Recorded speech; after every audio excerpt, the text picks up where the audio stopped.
Hello everyone, Radhe Radhe. आप सभी का हमारे चैनल में बहुत बहुत स्वागत है। बैकुंठी चौदस पर आपको किस तरह से दीपदान करने हैं और बैकुंठी चौदस पर दीपदान करने से अनंत गुना फल जो है ना प्राप्त होता है। कैसे दीपदान करने हैं पूरी विधि आपको इस वीडियो में मैं दिखाने वाली हूँ। आप यहाँ पर मिट्टी के जो कच्चे दीपक होते हैं उनसे भी दीपदान कर सकते हैं या आप चाहे तो आटे के दीपक भी बना सकते हैं। यहाँ पर कम से कम आपको 14 दीपक जरूर बनाना है। अगर आप ज्यादा बनाना चाहते हैं तो आप ज्यादा भी जो है ना बना सकते हैं। अगर मैं तो ये कहूंगी कि कम से कम 108 दीपकों से जो है ना बैकुंठी चौदस के दिन आप दीपदान करें। तो सारे दीपक जो है ना मैंने इस तरह से बना लिए हैं, छोटे छोटे से 14 दीपक यहाँ पर मैं आपको बनाकर दिखा रही हूँ। कम से कम आपको 14 दीपक तो जरूर दान करने हैं। अगर ज्यादा बनाने चाहते हैं तो और भी ज्यादा बना सकते हैं। तो हम यहाँ पर सारे दीपक को मैं बनाने के बाद जो है ना सभी में इस तरह से बाती डाल रही हूँ, गोल वाली। आप यहाँ पर लंबी बाती का भी प्रयोग कर सकते हैं। ऐसा जरूरी नहीं है कि गोल ही बाती बनाना है, लंबी बाती का भी प्रयोग करें, लेकिन कलावे की बाती नहीं, आपको कॉटन की या कच्चे सूत की बाती बनाना है। ठीक है। उसके बाद आप यहाँ पर घी का प्रयोग कर सकते हैं। अगर घी इतना ज्यादा नहीं है तो तिली के तेल का प्रयोग कर लेना। उसके बाद आपको सारे दीपक इस तरह से प्रज्वलित करने हैं और साथ में जलते हुए दीपक ना बहुत अच्छे लगते हैं। और दीपक से दीपक आपको कभी नहीं जलाना है, इस बात का भी आपको ध्यान रखना है। तो मैंने यहाँ पर क्या किया है, जो होती है ना अगरबत्ती, जो कि इसमें बांस नहीं लगा हुआ है, इससे मैं सारे दीपक जो है ना इस तरह से प्रज्वलित कर रही हूँ। बिल्कुल भी दिक्कत नहीं होती। अगर आप माचिस से जलाने चलोगे ना तो आपको बहुत ज्यादा टाइम लगेगा, लेकिन ये जो तरीका है ना मुझे बड़ा अच्छा लगता है। एक दिन मेरे बेटे ने इस तरह से दीपक जलाए, मुझे बड़ा पसंद आया, तो मैं जो है ना हमेशा ऐसे ही दीपक जलाती हूँ।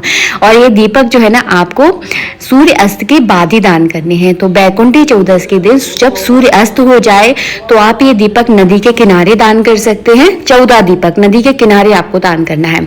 आप चाहे तो पीपल के वृक्ष के नीचे दान कर सकते हैं 14 दीपक। तो 14 दीपक ही आपको दान करने हैं। ऐसा नहीं है कि एक दीपक पीपल के वृक्ष के नीचे कराए, एक नदी के किनारे, ऐसे नहीं। 14 दीपक आपको दान करने हैं। आप चाहे तो आंवले के वृक्ष के नीचे दान कर सकते हैं, आप चाहे तो शिव मंदिर में दान कर सकते हैं, आप चाहे तो भगवान विष्णु के किसी मंदिर में दान कर सकते हैं।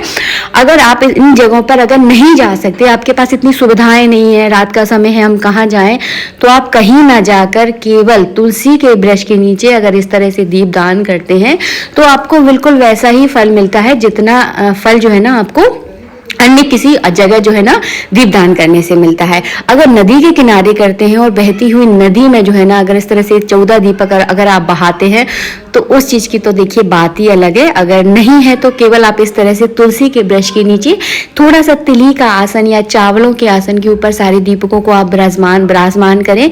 डायरेक्ट जमीन पर आपको विराजमान नहीं करना है, इस बात का आपको जरूर ध्यान रखना है।